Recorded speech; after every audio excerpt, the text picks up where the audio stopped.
Hello everyone and welcome to my What If series. This is my What If Deku Turned Evil Part 9. In the last episode we ended with Deku finishing off the hero killer Stain, and right after he did, Deku felt Shigaraki nearby, jumping straight at the place where Shigaraki was. And now that we have Deku face to face with Shigaraki, what will happen? Let's see. Hit it! Body, baby, show me.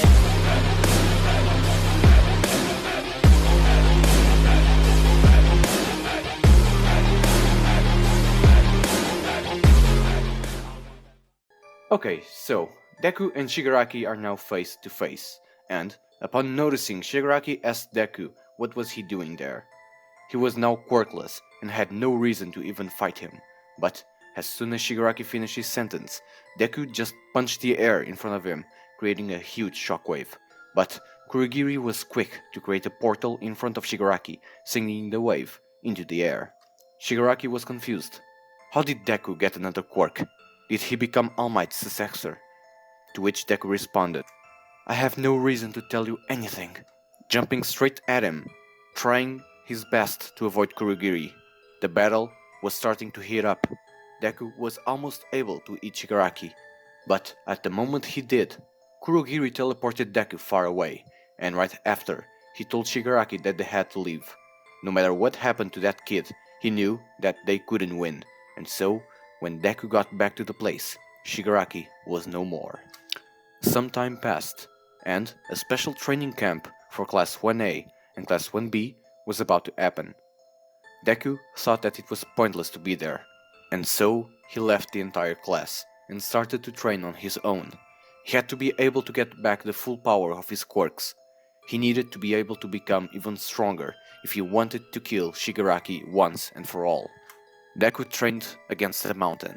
He remembered the crater All Might left on his prime, where he had trained with Gran Torino, and Deku wanted to be even stronger than All Might. And so, he started to punch an entire mountain. If he couldn't make a mountain disappear, then there would be no meaning to his training. And so, for 3 entire days, Deku punched and punched the mountain. Where he was punching, a huge crater was appearing.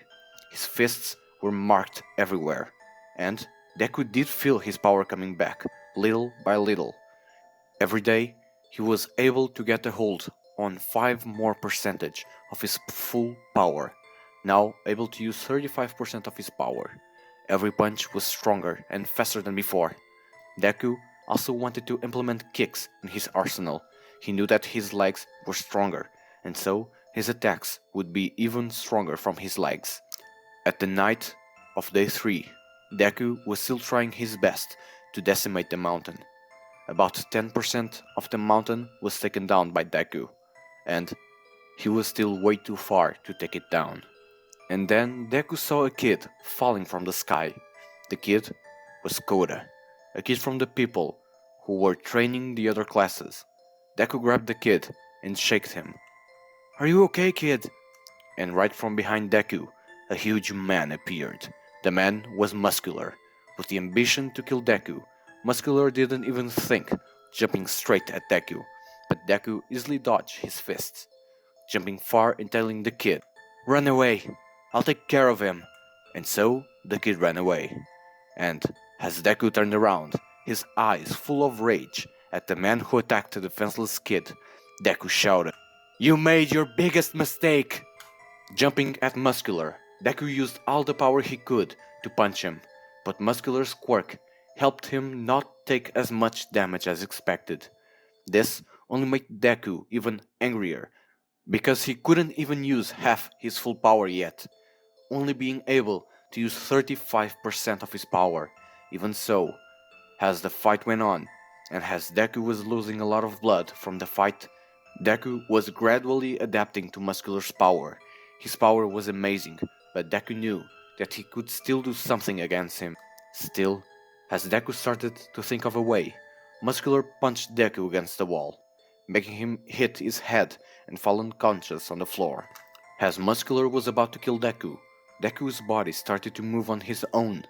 This unconsciousness body of his was using 100% of the power, moving on his own, as If his rage took the form of a person, Deku started to pummel down Muscular from all directions, every punch stronger than the other, until Deku had already passed his full power.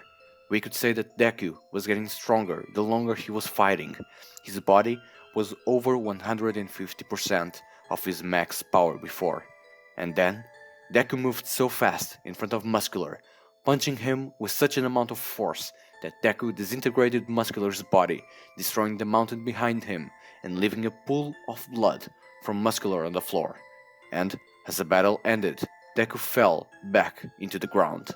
Some time later, Deku woke up after some members from his class tried to move him to a safer ground. There, Deku learned that the League of Villains had attacked the training camp, and with the attack, Bakugo had been abducted, and now All Might and the heroes were trying to go and save him. This made Deku realize that this was the chance he needed to find Shigaraki for the last time. This time would be their last meeting. Either Shigaraki died or Deku would die there. And so, even though Deku wanted nothing to do with All Might, he asked All Might to help him. He wanted to help and save Bakugo. Of course, this was just a diversion for Deku to find Shigaraki, and even if Deku was still a student, All Might saw Deku as a hero and let him in on the operation under his wings. It took the heroes 3 days to find where Bakugo was. In the meantime, Deku trained like no tomorrow. If before he was training 8 hours a day, he was now training for 16 hours. This made Deku max power grow to 65% of his full power.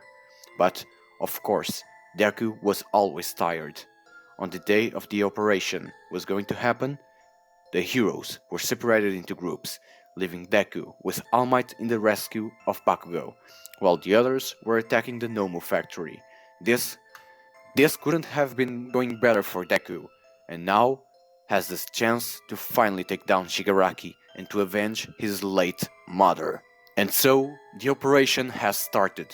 Just like in the anime, All Might bursted right through the wall, but this time, Deku was with him. And while All Might was going right after Bakugo, Deku first killed Kurogiri. This made sure that Shigaraki couldn't escape. With All Might finally out of there, with Bakugo, he shouted at Deku to leave. But then, Deku simply said, "This is goodbye, All Might. I hate you!" And so, Deku created a huge shockwave, sending All Might and Bakugo flying out of there. Then, when Deku was finally alone with Shigaraki, out of nowhere, a black sludge substance teleported both Shigaraki and Deku near All for One. "You. I thought I had removed the quirks I gave you. How do you still have such power?" Without saying anything, and in the blink of an eye, before anyone could do or say anything, Deku jumped straight at Shigaraki, trying his best to kill him in that spot. But All for One intervened and stopped Deku's power. "So, it seems you're weaker than before. How amusing." Deku jumped back and then shouted, "You created this!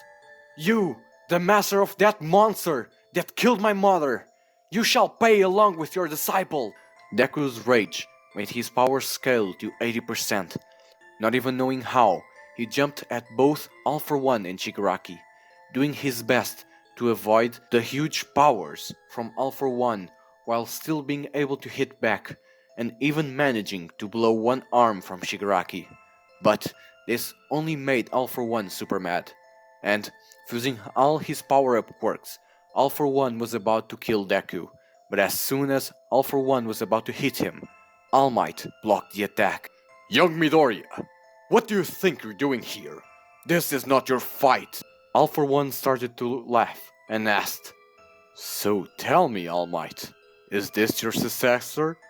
Not telling a thing, All Might tried his best to take down All for One, while Deku was doing his best to kill Shigaraki. Still, Shigaraki was also trying to dodge Deku, and at the same time, some of the attacks from All Might and All for One were hitting them. Deku's rage was now over the limit, and blinded by the rage, Shigaraki was able to grab Deku's arm, making his arm start to disintegrate. But then Deku simply said, "An arm, that's a small price for your death." Ripping his arm, Deku avoided death, but he was now losing too much blood. Even so, he didn't care. Deku just didn't care anymore. Even if his body would collapse, he was giving his all. And so, with all the power Deku had in him, he concentrated on his last arm, and raising his power to 200%, punched Shigaraki, killing him in the spot. Deku had now finally done it. He had avenged his mother, he had killed Shigaraki, but watching this, All for One jumped at Deku, putting all his power into a punch, but before he could hit Deku, Deku was now on the floor, dead from the intense fight he had.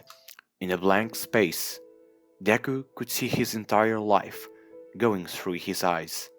From behind him, he felt the warmth of a familiar face. This was Deku's mom. She was crying. "My son, I'm sorry you had to go through this. You didn't have to avenge me. I'm sorry I couldn't be there for you." Deku started to cry, and as he turned around and hugged his mother, "No, mother! I should have been there for you. Yet I wasn't. But this time, I'm not leaving your side. I love you, mother." And so, both started walking towards the light. This ends our story, with Deku finally avenging his mother and meeting her on the other world, finally reunited and together until the end of times. Well, everyone, I loved making this series, and I'm sad that it had to come to an end. I couldn't think of a better way to finish this amazing story. I really hope that this story touched all of you and that you guys enjoyed it as much as I did myself. For now, I'm going to keep up with the series I already have, while I might be able to think of a new series to begin. But I really hope you guys like this series. If you did, don't forget to leave a like on this video, don't forget to leave a comment, and subscribe for more What If videos. That's pretty much it. My name's Kibo, and goodbye.